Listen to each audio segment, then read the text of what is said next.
Close your eyes, breathe, let the tensions of the day drift away as you prepare for a journey through forgotten eons and hidden dimensions. Tonight, we'll explore one of the most layered and fascinating mythologies ever conceived, the universe of Pokémon. From the very birth of reality itself, when primordial chaos took form within the cosmic egg, through the legendary titans who shaped time, space, and antimatter, to the mysteries that still elude even the most dedicated researchers. This is a tale that spans billions of years, countless worlds, and the very fabric of existence. So settle in, let your mind open to wonder, and when you're ready, press Z to sleep. For over 2 decades, trainers around the world have embarked on journeys to catch them all, to become Pokémon masters, to challenge gym leaders and conquer leagues. But beneath the surface of these adventures lies a mythology so rich and complex that it rivals the ancient legends of our own world. Tonight, we embark on a comprehensive exploration of this lore, beginning at the very beginning and following the thread of history forward through billions of years. So settle in deeper into your pillows and let the gentle rhythm of this exploration carry you toward rest. Before there was anything, there was nothing. Not the peaceful nothing of an empty room or a quiet night. This was the absolute nothing that existed before existence itself had meaning. No space to occupy, no time to pass, no light or darkness, no heat or cold, no up or down, just the swirling, turbulent chaos of pure potentiality. And from this chaos, from this vortex of nothingness, something impossible happened. An egg appeared. This egg continued to shake and tremble for an incomprehensible span of time, though time itself did not yet exist to measure its duration. And then, finally, the egg broke open, and from it emerged the original one, the Alpha Pokémon, the being that would shape all of reality.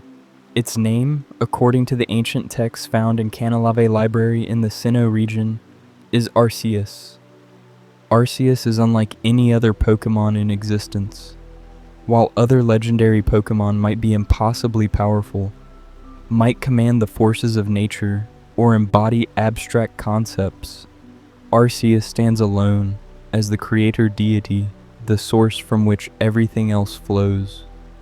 Its appearance is deceptively simple, resembling a white equine creature with a golden wheel around its midsection and a pointed fence-like protrusion around its body. But this is merely an avatar, a physical form that the true Arceus takes to interact with the world it created. The real Arceus, according to legends from the legends, Arceus game, exists in a dimension beyond time and space, appearing there as a being of pure golden light. The ancient Sinnoh people, who lived in the region that would eventually become modern Sinnoh thousands of years later, worshipped Arceus with reverence and awe. They called it the Almighty Sinnoh, the Great Sinnoh, the Might of Sinnoh. The name Sinnoh itself, which now refers to the region, originally referred to Arceus itself. This deity was so central to their understanding of the world that their entire civilization was built around its worship, and their most sacred site, the spear pillar atop Mount Coronet, was constructed as a place to commune with this divine being. According to the creation myth recorded in multiple sources, including internal development materials that have surfaced over the years, Arceus did not simply will the universe into existence fully formed. Instead, it created the building blocks of reality by dividing itself. In an act of tremendous power, Arceus split its own being in two, creating from itself 2 separate entities. These would become Dialga and Palkia, the gods of time and space respectively. Dialga, the temporal Pokémon, embodies time itself. It is not merely a creature that controls time or lives for a long time. Dialga is time, in the same way that water is H2O. Where Dialga exists, time flows. Its heart beats with the rhythm of temporal progression, and with each pulse, seconds tick forward across the universe. Dialga appears as a massive sauropod-like dragon, primarily blue in color, with a chest that resembles a giant diamond. Metallic plates cover its body like armor, and from its head extends a massive fin-like crest. The diamond on its chest is not decorative, but rather represents the crystallization of time itself. Dialga resides in a dimension known as the temporal dimension, or time world, a realm where time flows in irregular patterns, constantly shifting direction and speed. From this vantage point between times, Dialga can move freely through the timeline, appearing in any era at will. The adamant crystal, one of the sacred artifacts created by Arceus, serves as a physical anchor connecting Dialga to the Pokémon world, allowing it to manifest when needed. Palkia, on the other hand, embodies space, not the empty vacuum between stars, but space itself as a concept, the very fabric of reality that allows things to have position and distance. Palkia is space incarnate, and where it exists, dimensions can expand, contract, or fold upon themselves. Its appearance mirrors Dialga in some ways, being similarly draconic, but where Dialga is blue and angular, Palkia is pink and pearl-like, with massive shoulder armor resembling pearls and a smooth, more streamlined body. The pearl embedded in its shoulder represents the crystallization of space itself. Palkia dwells in the spatial dimension or space world, a realm where the normal rules of distance and direction do not apply, where all points in space are simultaneously near and far. From here, Palkia can tear holes in space, create wormholes between distant locations, or even access parallel dimensions entirely. The lustrous globe, another artifact created by Arceus, serves as Palkia's anchor to the Pokémon world. But the creation story does not end with these two. According to some versions of the myth, particularly those told by Champion Cynthia in the Diamond and Pearl games, there was a third Pokémon created alongside Dialga and Palkia. This third member of what would become known as the creation trio was Giratina, the being of antimatter. While Dialga and Palkia were created to govern the fundamental aspects of normal reality, Giratina represented something different, something inverse, something that existed in opposition to regular matter. Giratina is perhaps the most mysterious and misunderstood of the creation trio. Its appearance is both majestic and unsettling, taking two distinct forms depending on where it exists. In its altered form, the form it takes when manifesting in the regular Pokémon world, Giratina appears as a massive gray dragon with 6 legs, 6 wing appendages, and a body covered in dark striations and golden armor. In this form, it resembles some primal beast from Nightmare, a creature that seems wrong in fundamental ways that are hard to articulate. But in its origin form, the form it takes in its home dimension, Giratina becomes something even more otherworldly. The legs vanish, and its body becomes serpentine, flowing and undulating through space in ways that defy normal physics. Its 6 wing appendages become more ethereal, more like ribbons of darkness than physical wings. This is Giratina in its truest form, unbound by the constraints of normal reality. According to legend, Giratina was banished by Arceus to another dimension. The reasons given for this banishment vary depending on the source. Some texts speak of Giratina's violence, suggesting that its very nature as antimatter made it dangerous to the stability of the newborn universe. Others hint at a rebellion, a refusal to accept its role in creation. Still others suggest that the banishment was not a punishment at all, but rather a necessary separation to maintain cosmic balance. If matter and antimatter were to coexist too closely, the annihilation would be catastrophic. Whatever the reason, Giratina was sent to dwell in what would come to be known as the Distortion World, or Reverse World. This is a realm that exists as a mirror to the Pokémon world, but one where the normal rules of physics do not apply.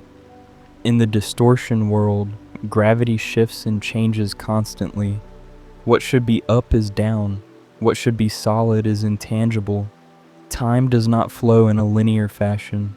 The very geometry of space is non-Euclidean, with impossible angles and surfaces that should not exist. The Distortion World is not merely Giratina's prison. It is, in many ways, an extension of Giratina itself. The Pokémon in its realm are so intimately connected that damage to one affects the other. When the regular Pokémon world is disturbed, ripples are felt in the Distortion World.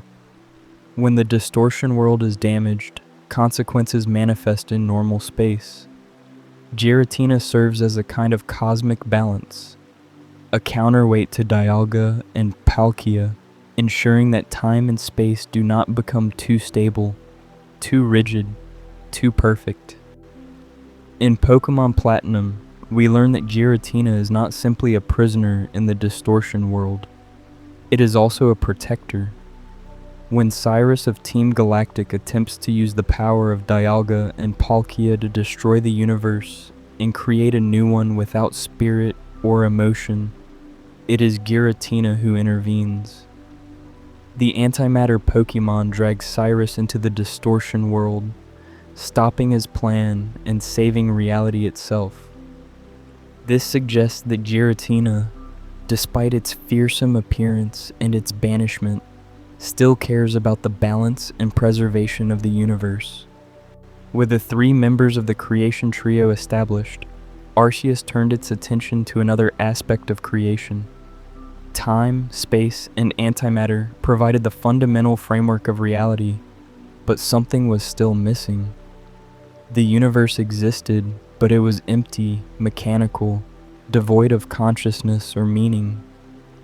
And so Arceus created three more beings, smaller than the creation trio, but no less essential to the functioning of reality. These would become known as the Lake Guardians, or Lake Trio. The first of these was Uxie, the being of knowledge. Uxie is a small, pixie-like Pokémon with a yellow head that resembles a brain. Its eyes are always closed, for according to legend, anyone who looks into Uxie's eyes will have their memories completely erased. Uxie represents not just knowledge in the abstract, but the very concept of learning, of understanding, of consciousness being able to perceive and comprehend reality. Without Uxie, sentient beings would be unable to form memories, unable to learn from experience, unable to accumulate wisdom. The second was Mesprit, the being of emotion. Mesprit appears as a small pink sprite with eyes that are half closed, as if in a peaceful trance. Unlike Uxie, Mesprit's curse is activated by touch rather than sight. Any being that touches Mesprit will lose all emotional capacity within 3 days.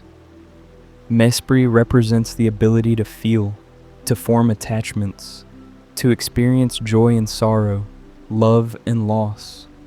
It is emotion that drives motivation, that creates bonds between individuals, that gives life meaning beyond mere survival. The third was Azelf, the being of willpower. Azelf is a blue Pokémon with eyes that are wide open, staring intently at the world.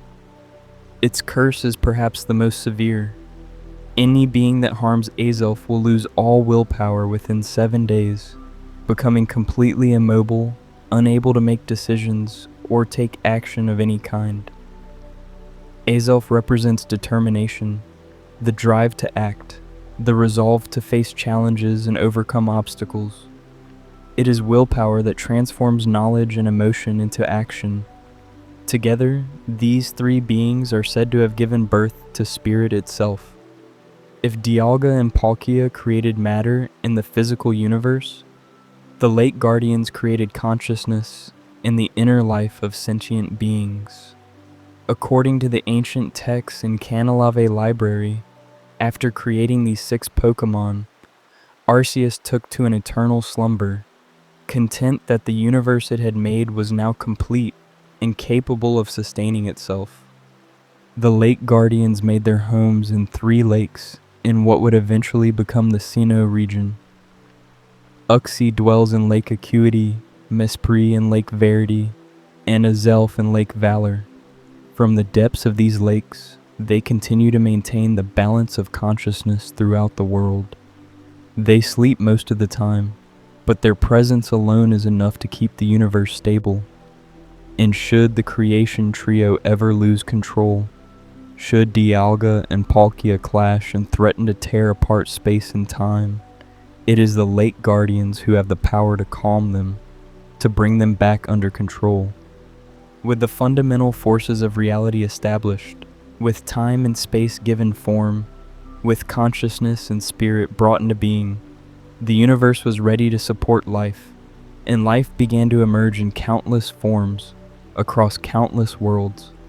Among the earliest and most powerful of these life forms were Pokémon that would come to embody the primal forces of nature itself. In the region that would eventually be known as Hoenn, deep in the trenches at the bottom of the ocean, the immense pressures and unique conditions gave birth to Kyogre. This massive Pokémon resembles a whale or orca, but far larger and more powerful than any natural creature. Its body is marked with crimson lines that glow when it draws upon its full power, and it possesses control over water that goes far beyond merely manipulating the liquid. Kyogre is the ocean incarnate, the living embodiment of the hydrosphere. Where it swims, rain falls.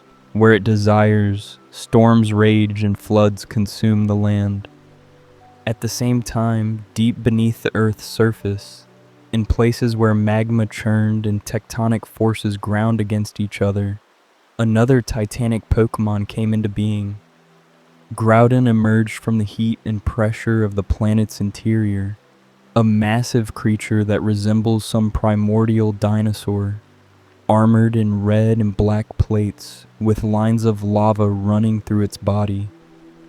Groudon is land incarnate, the living embodiment of the lithosphere.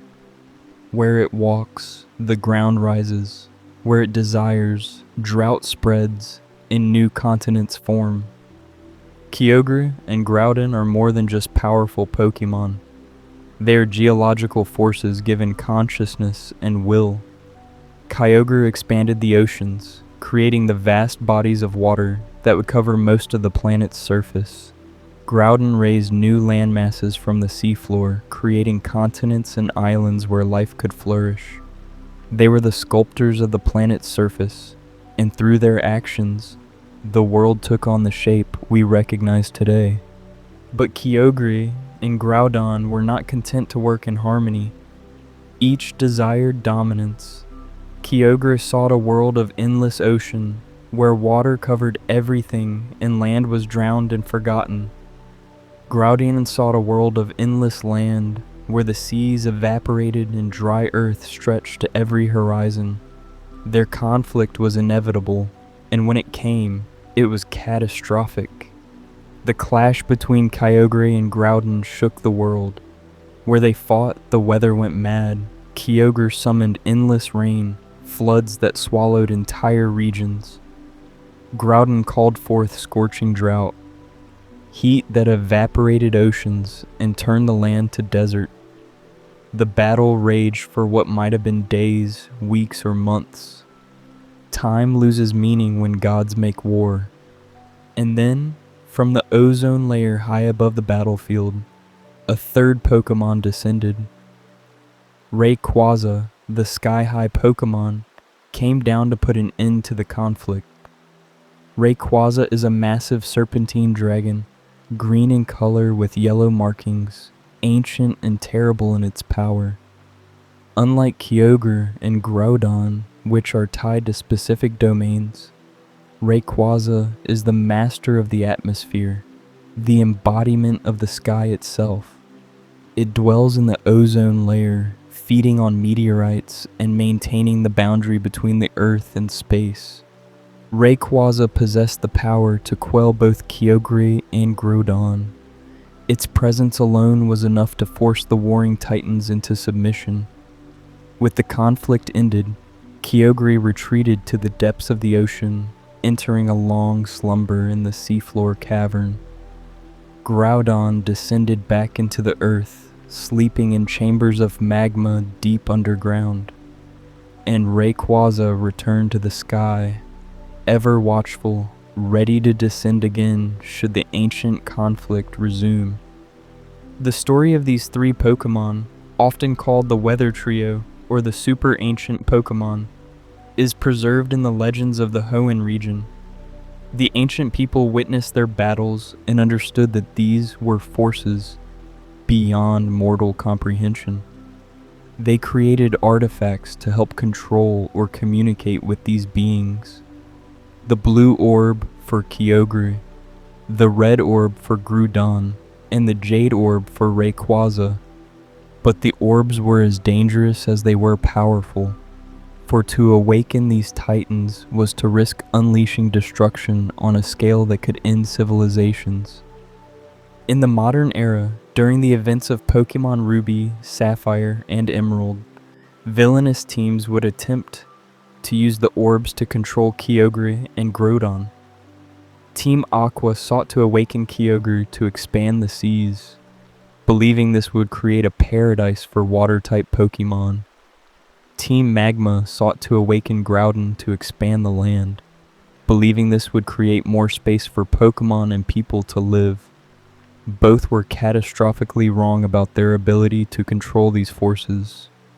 Once awakened, Kyogre and Groudon immediately resumed their ancient conflict, threatening to destroy the Hoenn region in the process. The Pokémon Omega Ruby and Alpha Sapphire games revealed even more about these ancient titans. It was discovered that Kyogre and Groudon possessed even more powerful forms called Primal Reversion. When they absorb massive amounts of natural energy, they can revert to their original primordial states. Primal Kyogre gains the ability to create heavy rain so intense that fire itself cannot exist. Primal Groudon gains the ability to create harsh sunlight so extreme that water evaporates before it can fall. In these forms, they are even more dangerous, even more unstoppable. And Rayquaza, too, was revealed to have a transformation. Unlike Kyogre and Groudon's Primal Reversion, Rayquaza can achieve Mega Evolution, though through a unique method. Instead of requiring a Mega Stone, Rayquaza Mega evolves by learning the move Dragon Ascent and being filled with the wishes of the people below. In this Mega form, Rayquaza becomes even more powerful, capable of creating powerful winds that negate the weather effects of Primal Kyogre and Primal Groudon, forcing them back to their normal states and ending their conflict. While these cosmic dramas were playing out across the universe, life continued to evolve and diversify. The planet, shaped by Kyogre and Groudon, became home to countless species of Pokémon, and among these species were some that would eventually go extinct, leaving behind only fossils to mark their passage through history. The fossil Pokémon represent glimpses into the deep past of the Pokémon world, windows into ecosystems that existed hundreds of millions of years ago. Each fossil tells a story of adaptation, of survival, of the endless cycle of life and extinction that has shaped the diversity we see today. Among the oldest known fossil Pokémon are Omanyte and Kabuto, ancient creatures from the Paleozoic era. Omanyte was a spiral-shelled cephalopod that swam through ancient seas, its tentacles grasping for prey. Kabuto was a horseshoe crab-like creature that scuttled along the seafloor, its flat body perfectly adapted for life in shallow waters. Both species thrived for millions of years before some catastrophic event, possibly a mass extinction, wiped them out. Their fossils, the helix fossil and dome fossil respectively, can be found in rock strata deep underground. Through the miracle of modern technology, scientists have learned how to restore these fossils, bringing back to life creatures that have been extinct for eons. The restored Pokémon retain the characteristics of their ancient ancestors, but they also gain rock-type attributes, a consequence of spending so long petrified in stone. Omanite evolves into Omastar, growing larger and more predatory, its shell becoming heavier and more elaborate. Kabuto evolves into Kabutops, standing upright and developing sharp scythes on its arms, transforming from a passive bottom feeder into an active predator. These evolutions show how these ancient species adapted and changed over their lifetimes, responding to the pressures of their environment. Another ancient Pokémon is Aerodactyl, a flying reptile from the age when Pokémon first took to the skies. Aerodactyl resembles a pterosaur with leathery wings, sharp teeth, and a ferocious temperament. It was the apex predator of its time, ruling the skies unchallenged. The old amber, a piece of fossilized tree resin containing Aerodactyl's preserved DNA, can be used to restore this fearsome creature. Unlike most fossil Pokémon, Aerodactyl does not evolve, but it can mega evolve, taking on an even more savage and streamlined form that recalls its original predatory glory. The Johto region yields fossils of its own. Here we find evidence of creatures that lived in ancient forests and jungles, adapting to terrestrial environments rather than aquatic ones. These Pokémon show the progression of life from sea to land, the slow march of evolution that would eventually populate every ecological niche. In Hoenn, the fossil record reveals Pokémon like Leleep and Anorith. Leleep was a plant-like creature, but actually an animal, a Pokémon that rooted itself to the ocean floor and filtered food from the water with its tentacles. It evolved into Cradily, growing larger and more elaborate, its body becoming more flower-like as it developed more efficient methods of capturing prey. Anorith was an arthropod, an early ancestor of modern bug-type Pokémon, with a body plan that proves so effective it is barely changed in species like Wimpod. It evolved into Armaldo, gaining powerful claws and the ability to live on land, representing the transition from sea to shore. The Sinnoh region provides perhaps the most diverse fossil record. Here we find Cranidos and Shieldon, Pokémon that show two different survival strategies. Cranidos, which evolves into Rampardos, developed an incredibly thick skull and immense physical strength, becoming a powerful attacker that could smash through any obstacle. Shieldon, which evolves into Bastiodon, took the opposite approach, developing armor so thick and strong that few predators could penetrate its defenses. These two Pokémon represent the eternal arms race of evolution, predator and prey pushing each other to greater and greater extremes. Unova adds more pieces to the puzzle with Tirtuga and Archon.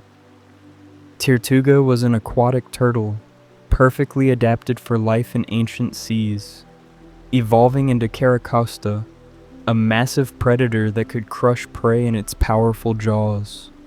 Archon was an early bird, not yet fully adapted for flight, representing a transitional form between ground-dwelling dinosaurs and flying birds.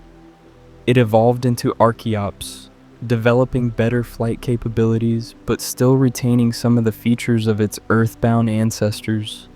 The Kalos region, fossil Pokémon, Tyrant and Amora, show us creatures from different ends of the environmental spectrum. Tyrant was a small but fierce predator, a tiny tyrant that would evolve into Tyrantrum, a massive apex predator that ruled its territory with iron jaws. Amora was adapted for cold climates, a gentle herbivore that survived in frozen landscapes. It evolved into Aurorus, developing the ability to create ice and manipulate temperature, using its environment as both protection and weapon. Alola's fossils never made it into the modern era, but the region's legends speak of ancient Pokémon that once lived there, creatures adapted to the unique island environment. And Galar, in a twisted experiment that went horribly wrong, tried to combine fossilized remains of different species, creating hybrid abominations like Dracozolt and Arctovish. These chimeras suffer from the mismatched parts of different Pokémon grafted together, their bodies struggling with anatomical features that were never meant to coexist. The study of fossil Pokémon raises profound questions about the nature of extinction and revival. When a Pokémon is restored from a fossil, is it truly the same as its ancient ancestor? Or is it something new, a modern creature wearing the shape of something that died long ago? The rock typing they gain suggests that the revival process is not perfect, that these Pokémon are hybrids of past and present, ancient DNA expressed through modern biology, but forever marked by their time as stone. As we move forward through the vast timeline of Pokémon history, we encounter beings that represent not just raw natural power, but more specific and refined aspects of the world. These are the legendary Pokémon that inhabit specific regions, often forming groups or trios that maintain balance and order in their domains. In the Kanto region, we find the legendary birds, also known as the Bird Trio. These three avian Pokémon represent different aspects of elemental power. Articuno embodies ice and winter, a majestic bird with wings of frozen crystals that can create blizzards with a single flap. It dwells in isolated, frozen places, bringing cold wherever it goes. Zapdos embodies electricity and storms, a spiky yellow bird surrounded by crackling lightning. It is drawn to thunderclouds and power plants, feeding on electricity itself.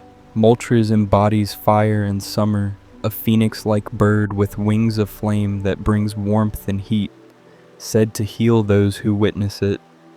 These three birds are not simply powerful Pokémon. They represent the cycle of seasons, the balance of hot and cold, the forces that drive weather patterns. Ancient people worshipped them as symbols of the changing year, and shrines were built in their honor. Even in modern times, sightings of these legendary birds are rare and considered omens, though whether good or bad depends on the circumstances. The Johto region has its own legendary trio, the Legendary Beasts, though their origin is different from most legendary Pokémon. According to legend, 3 Pokémon perished in a fire that consumed the Brass Tower in Ekrutik City. Ho-Oh, the Rainbow Pokémon, took pity on these fallen creatures and resurrected them, transforming them into new legendary beings. Raikou, the Thunder Pokémon, races across the land at incredible speed, its every movement accompanied by the crash of thunder. It embodies the power of lightning, not just electricity, but the raw force of storms themselves. Entei, the Volcano Pokémon, is said to be born whenever a new volcano appears. It embodies the power of magma, of volcanic eruptions, of the Earth's internal heat made manifest. Suicune, the Aurora Pokémon, is the most graceful of the 3, running across water surfaces as easily as solid ground, purifying any water it touches. These 3 beasts roam the Johto region, never staying in one place for long. They are drawn to areas of natural beauty or places that need protection, and they flee from humans more often than they attack. They represent the wild, untamed aspect of nature, the parts of the world that cannot be controlled or owned. Standing above the legendary beasts are two even more powerful Pokémon that shape the culture and mythology of Johto.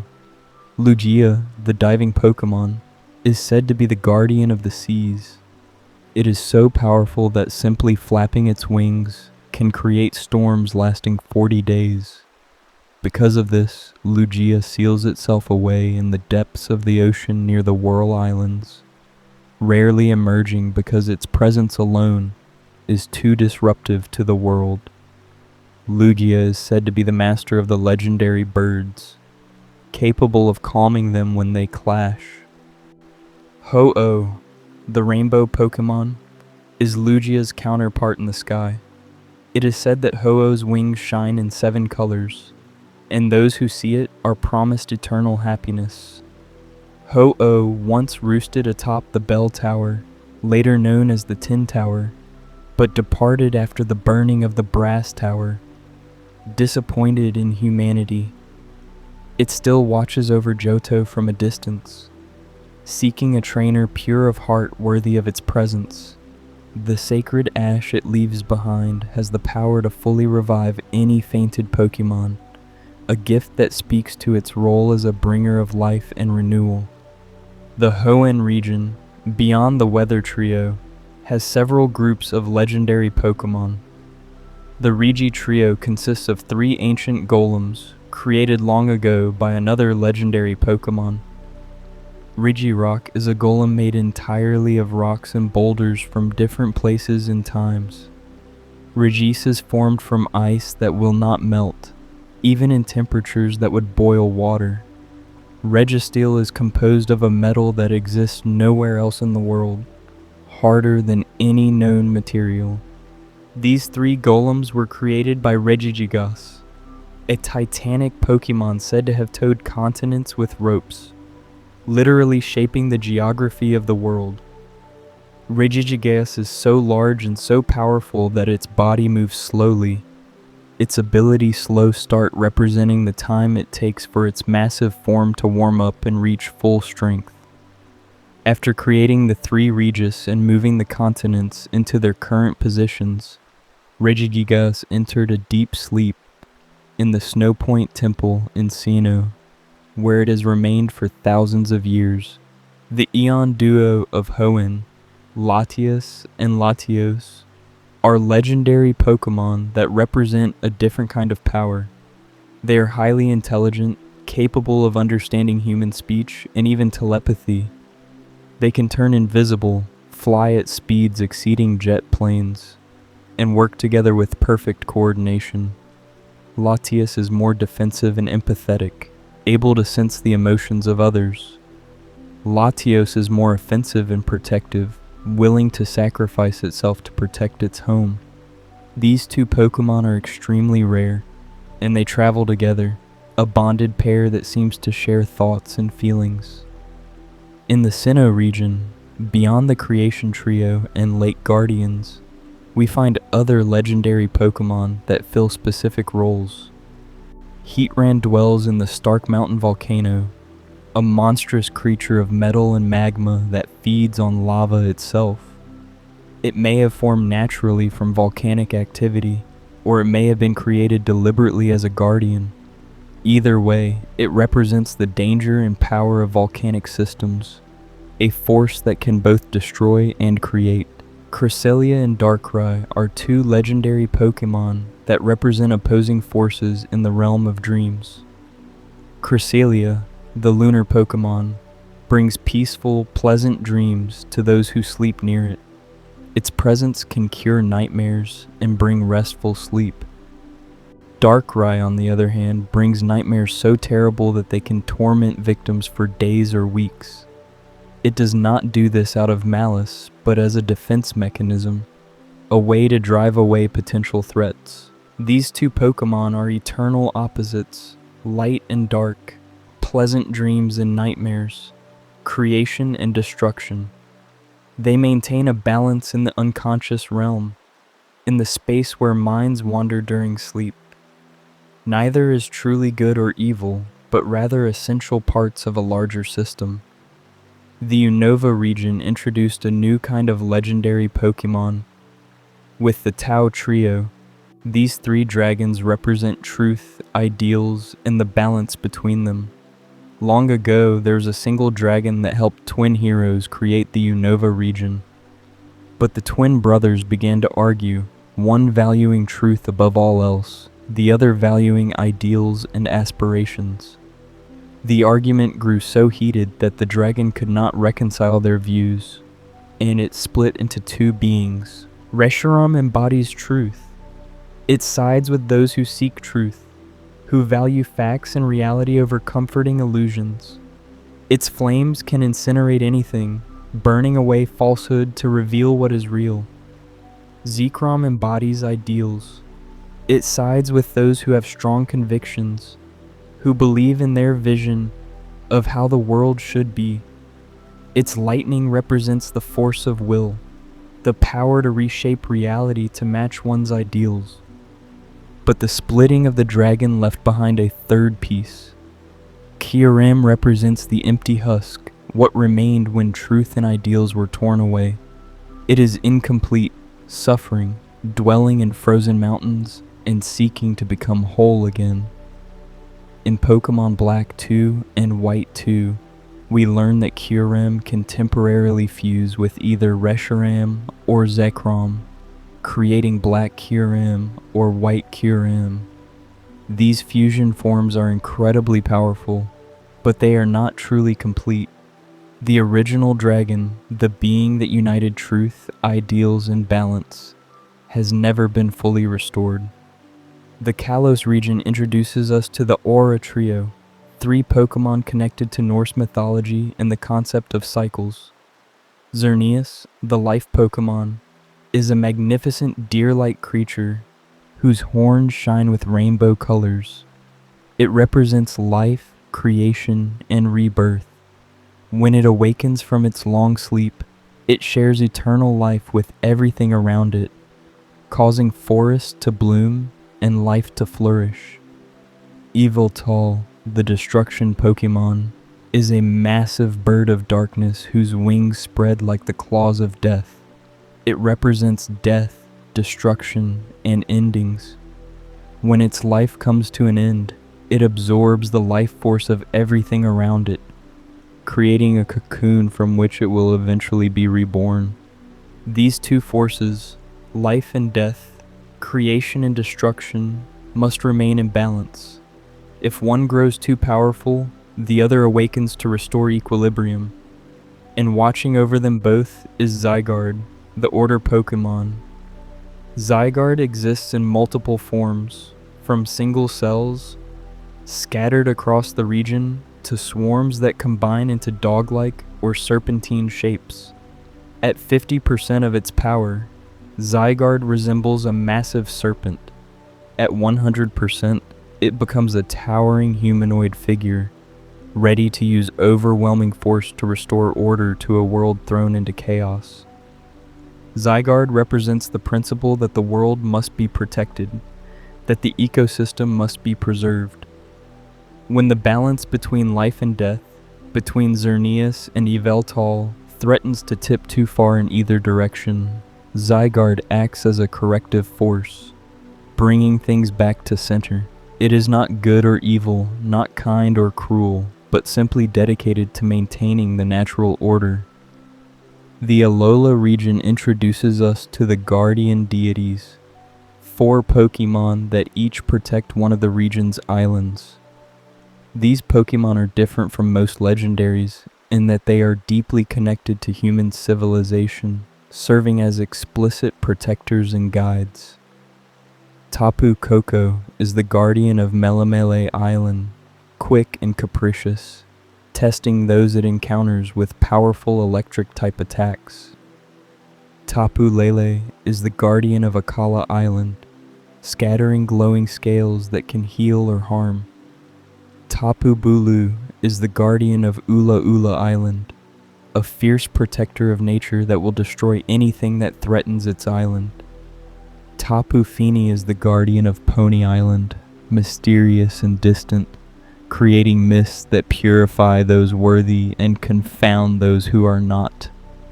These 4 deities are not omnipotent or all-powerful.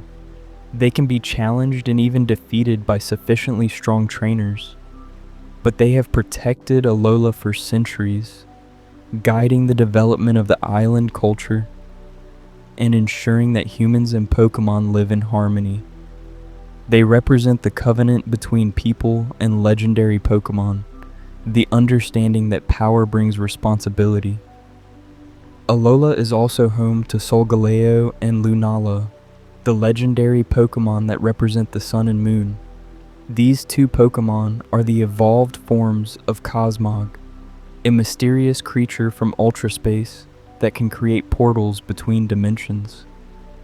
Cosmog evolves into Cosmoem, a dormant state where it gathers energy, and then into either Solgaleo or Lunala, depending on which game version it is in. Solgaleo, the Sune Pokémon, embodies the sun. Its entire body radiates light, and it is said to symbolize the male aspect of the sun. It can create ultra wormholes, portals to other dimensions and worlds. Lunala, the Moony Pokémon, embodies the moon. Its wings absorb light, creating fields of darkness, and it is said to symbolize the female aspect of the moon. Like Solgaleo, it can create ultra wormholes, serving as a gateway between worlds. These 2 Pokémon are central to Alola's legends, said to have brought light to the region long ago, working alongside another being to illuminate the islands.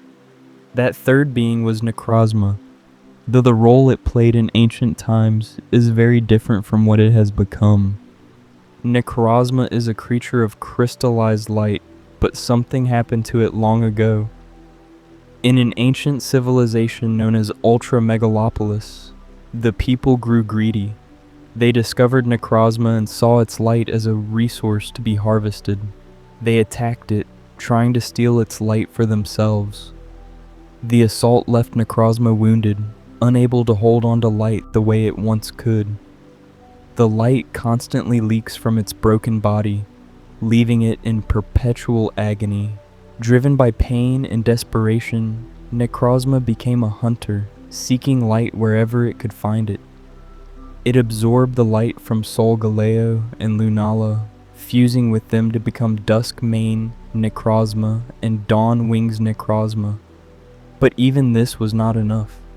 Only when it absorbs truly massive amounts of light energy can it temporarily return to its original form.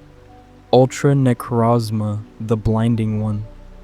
In this form, it becomes one of the most powerful Pokémon in existence, a being of pure radiant energy. The story of Necrozma is a tragedy, a cautionary tale about exploitation and the consequences of treating nature as a resource to be consumed. The people of Ultra Megalopolis live now in eternal twilight, their world plunged into darkness because they destroyed the being that brought them light. And Necrozma wanders between dimensions, suffering endlessly, searching for something that can end its pain. Through ultra wormholes, Pokémon from other dimensions have entered the Alola region. These are the Ultra Beasts, creatures that are so alien and strange that they were initially not even recognized as Pokémon. Each Ultra Beast comes from its own unique world within Ultra Space, and each is adapted to conditions completely different from those in the normal Pokémon world. Nihilego is a jellyfish-like creature made of glass-like material. It floats through the air, and when it encounters other beings, it can merge with them, latching onto their heads and injecting neurotoxins that alter their behavior. It is not evil, but simply following its instincts, trying to survive in an alien environment. Buzzwole is a mosquito-like creature with an impossibly muscular body, flexing and posing constantly as it drains the fluids from its prey. Pheromosa is an elegant insect that moves with supernatural grace and speed, so obsessed with cleanliness that it refuses to touch anything it considers dirty. Circuitry resembles a cluster of wires and cables that has somehow gained life. It absorbs electricity directly, plugging itself into power lines and draining entire power plants. Celesteela is a massive bamboo-like creature that can launch itself into the sky like a rocket, growing to enormous size and creating powerful explosions. Kartana is made of folded paper, but is sharp enough to cut through steel, moving in swarms that can shred anything in their path. Guzzlord is a living black hole, a creature with a massive mouth that consumes everything it encounters, never satisfied, never full. In Pokemon Ultra Sun and Ultra Moon, we encounter more Ultra Beasts. Poipole is a small poisonous Pokemon that is apparently common in its home dimension, even given to trainers as a starter Pokemon. It evolves into Naganadel, a powerful dragon-like creature that fires needles filled with toxic venom. Stakataka is a group of life forms that stack together to form a wall-like structure, protecting whatever territory it claims. Blacephalon is a clown-like creature that can detach its own head and use it as a bomb, creating dazzling explosions. These Ultra Beasts represent the diversity of life in the multiverse, proof that Pokemon can take forms and strategies beyond anything found in the normal world. They also represent danger, as invasive species always do. When Ultra Beasts enter the Pokemon world, they disrupt the existing ecosystem, and efforts must be made to capture them and return them to their home dimensions before they cause irreparable harm. The Galar region introduces us to legendary Pokemon, connected to its history of kings and heroes. Zacian and Zamazenta are two ancient warriors, a sword and a shield, who defended Galar from a catastrophe in the distant past. Zacian carries a sword in its mouth, and when it absorbs the rusted sword, it becomes Crowned Sword Zacian, its blade glowing with power. Zamazenta bears a shield-like mane, and when it absorbs the rusted shield, it becomes Crowned Shield Zamazenta, its defenses becoming impenetrable. These two Pokemon drove back the darkest day, a catastrophic event where massive amounts of energy erupted from beneath Galar, spawning giant Pokemon that threatened to destroy everything. The source of this energy was Eternatus, an alien Pokemon that crashed into Galar from space thousands of years ago. Eternatus is a being from another dimension, and its body constantly leaks Dynamax energy, the power that allows Pokemon to grow to gigantic sizes. In its weakened state, Eternatus resembles a skeletal dragon, but when it absorbs too much energy, it transforms into Eternamax Eternatus, a monstrous hand-like being so large that it towers over skyscrapers. In this form, it is nearly unstoppable, and only the combined efforts of Zacian, Zamazenta, and a worthy trainer can force it back into dormancy. The Hisui region, the ancient version of Sinnoh, introduces us to noble Pokemon and new legendary forms. Here we learn that the Diamond and Pearl clans worship Dialga and Palkia respectively, mistaking them for Arceus itself, the almighty Sinnoh. Their rivalry over which was the true god created tensions that lasted for generations. We also meet new legendary Pokemon like Enamorus, a fourth member of the forces of nature who represents love and relationships. And we encounter origin form Dialga and Palkia, forms these Pokemon take when they return to their most primal original states. These forms are more alien, more abstract, emphasizing that Dialga and Palkia are not just powerful Pokemon but fundamental forces of the universe. The Paldea region, introduced in Pokemon Scarlet and Violet, brings us face to face with one of the most disturbing and complex storylines in Pokemon history. Here we encounter the paradox Pokémon, creatures that should not exist. Pokémon from impossible timelines. Some appear to be ancient, prehistoric versions of modern species. Others appear to be futuristic, mechanical versions. And according to the lore, they were brought into the present through the power of a time machine built in Area Zero, the massive crater at the center of Paldea. But there is a twist. The time machine may not be bringing these Pokémon from real past or future timelines. Instead, it may be creating them, pulling them from the collective imagination of humanity, from books and stories and dreams about what ancient or future Pokémon might look like. They are not natural creatures, but manifested thoughts, given physical form by the tremendous energy concentrated in Area Zero. This is why the paradox Pokémon seem designed rather than evolved. Ancient Pokémon like Roaring Moon and Iron Thorns look like artistic interpretations of what dinosaur Pokémon might have looked like, not actual evolutionary ancestors. Future Pokémon like Iron Valiant and Iron Jugulus appear to be robots, but they are too sleek, too perfect, clearly the product of someone's imagination about what advanced technology might create. The legendary Pokémon of Paldea, Koraidon, and Miraidon are themselves paradoxes. Koraidon resembles an ancient primal dragon from prehistory.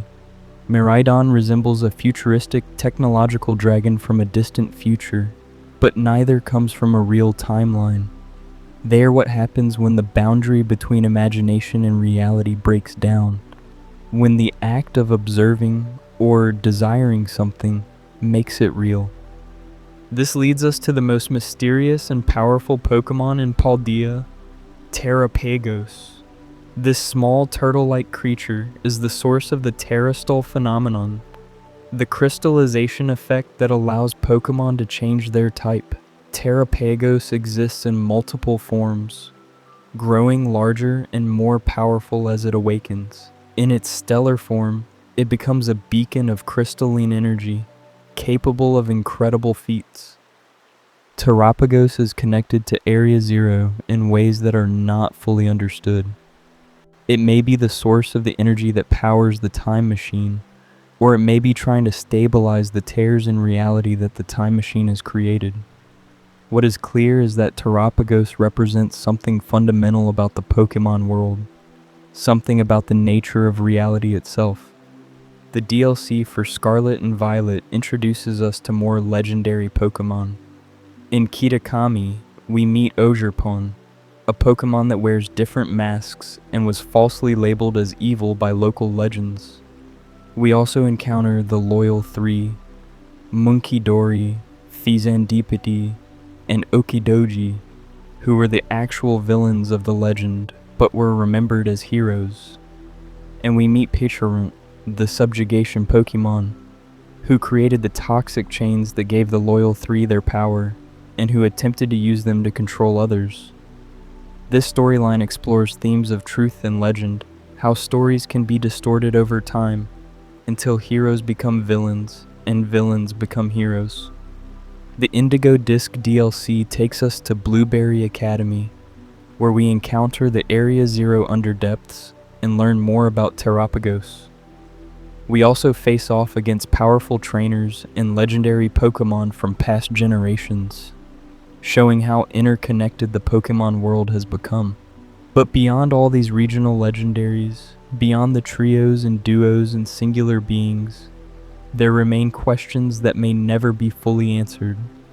What is the true nature of Pokémon themselves? They can survive in Pokeballs as pure energy. They can communicate telepathically with humans. They can learn to understand human language and complex moral concepts.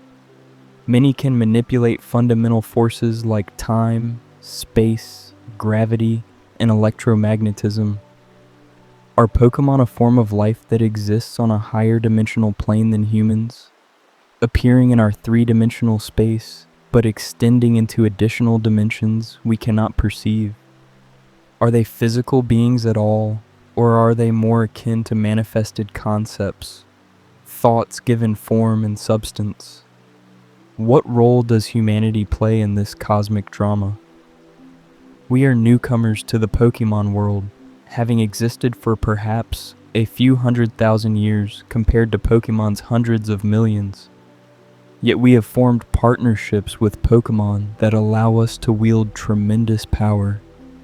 We have created technologies that can restore extinct species, travel between dimensions, and potentially alter timelines. We have caught and trained legendary Pokémon, binding gods to our will. Are humans somehow special in the Pokémon universe, granted unique status by Arceus or the Creation Trio? Or are we simply one more species, unremarkable except for our tool use and our arrogance? Development materials that have surfaced in recent years have provided some answers to these questions while raising many more. These materials reveal details of the creation myth that were never shared publicly before, and suggested that many legendary Pokémon have deeper backstories and more complex motivations than players ever suspected. But they also revealed how much remains deliberately ambiguous, how many details the creators themselves have left undefined to allow for future exploration and interpretation. And that, perhaps, is the beauty of Pokémon lore. It is vast enough to feel genuinely epic, genuinely cosmic in scope. It has depth that rewards careful attention and deep analysis. But it is also flexible enough to accommodate new ideas, new discoveries, new interpretations. Each new generation can add to the lore without contradicting what came before, because the universe is so large and complex that there is always room for more. The story of Pokémon is not finished. New regions will be discovered, new legendary Pokémon will emerge, new dimensions will be explored, new mysteries will be uncovered. The timeline will continue to expand in both directions, reaching further into the ancient past and extending into possible futures. The web of connections between regions, legendaries, and cosmic forces will grow ever more intricate. But the core themes will remain. Pokémon lore, at its heart, is about the relationship between humans and the creatures that share our world. It is about the responsibility that comes with power, the importance of respect and partnership over ownership and control. It is about the tension between order and chaos, between the desire for stability and the necessity of change. It is about the endless diversity of life and the connections that bind all living things together. Most of all, Pokémon lore is about wonder, the wonder of discovering that the world is larger and stranger than you imagined, the wonder of encountering beings of tremendous power and forming friendships with them, the wonder of looking up at the stars and realizing that each one might be a different dimension with its own history and inhabitants, the wonder of uncovering ancient mysteries and seeing how they connect to the present day. As our journey through the complete lore of Pokémon comes to a close, take a moment to reflect on the vast expanse we have traveled together. From the primordial chaos before existence, through billions of years of cosmic history, across multiple dimensions and countless timelines, we have traced the story of a universe more complex and wonderful than it first appears. We began with Arceus, the original one, emerging from an egg in the void and creating everything we know. We witnessed the birth of time through Dialga, space through Palkia, and antimatter through Giratina. We saw consciousness itself emerge through the late Guardians, and watched as the primal forces of sea, land, and sky took form in Kyogre, Groudon, and Rayquaza. We descended into deep time, walking among the fossil Pokémon of ancient eras, understanding how life evolved and adapted over hundreds of millions of years. We met the legendary trios that maintain balance in their respective regions, from the elemental birds of Kanto to the guardian deities of Alola, each one performing essential roles in the cosmic ecosystem. We explored the distortion world, that impossible realm where physics breaks down and Giratina watches silently over creation from its exile. We confronted the tragedy of Mewtwo and the ethics of artificial creation, learning hard lessons about the responsibilities that creators owe to their creations. We traveled through ultra space, encountering alien beings and unraveling the mystery of Necrozma's fall from light into darkness. And finally, we stood at the edge of Area Zero, peering into the paradoxes and impossibilities that emerge when timelines collapse and realities merge, understanding that even time itself may not be as fixed and immutable as we assume. This is the lore of Pokémon, not just a story about cute creatures battling for sport, but a genuine mythology, as complex and layered as any ancient religious text or fantasy epic. It is a story about creation and destruction, about order and chaos, about the connections that bind all living things together across time and space and dimension. As you drift towards sleep now, let these stories settle into your mind. Dream of ancient Pokémon walking through prehistoric forests. Dream of legendary birds soaring through eternal skies. Dream of dimensions beyond dimensions, of timelines branching infinitely, of gods watching over creation with eyes that see across all of existence. Dream of the bonds between trainers and Pokémon, partnerships that transcend the boundaries of species and power. And when you wake, remember that the Pokémon universe continues to grow and evolve. New discoveries await in regions yet unexplored. New legendaries wait to be encountered. New mysteries will emerge to challenge our understanding. The story is not finished. It will never be finished. Because the greatest stories, like the universe itself, are always expanding, always becoming more than they were. Thank you for joining me on this journey through the complete lore of Pokémon. If you enjoyed this deep dive into one of gaming's richest mythologies, please consider liking this video and subscribing to Slumber Senpai for more explorations of video game and anime lore, told in a relaxing, sleep-friendly style. There are countless other worlds to explore, countless other stories to uncover, and I look forward to guiding you through them. Until next time, rest well, dream deep, and may your journey through whatever world you explore next be filled with wonder and discovery. Press Z to sleep, friends. Sweet dreams.